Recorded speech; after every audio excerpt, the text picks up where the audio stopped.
ஏய் மச்சான் அவசரப்படாதடா. எப்போ மேலே கை வச்சிட்டாங்களா அப்பயே முடிவு பண்ணிட்டேன்டா. இந்த மாசம் சம்பளம் வாங்கி அவளை கல்யாணம் பண்ணலான்னு இருக்கேன். மச்சான் நீ வாங்குற சம்பளத்தை வச்சு கல்யாணம்லாம் பண்ண முடியாது. யோசிச்சு பண்ணு. என்ன யோசிச்சு பண்ணு?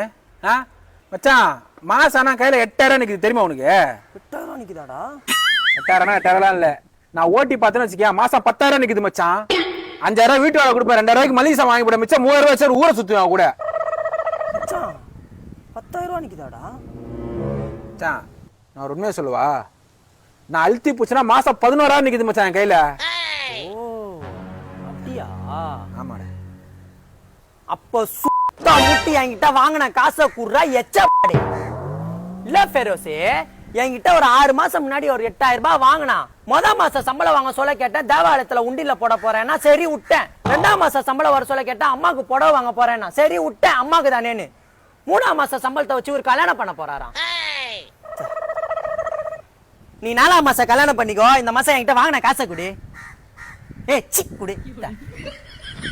ஒரு 10000 வச்சு ரேவதியா கல்யாணம் பண்ண போறாராம். மூஞ்சி பாரேன் திருட்டு.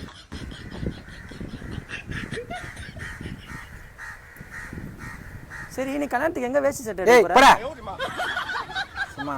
போட ஆடா ஃபெரோஸே போலாம்.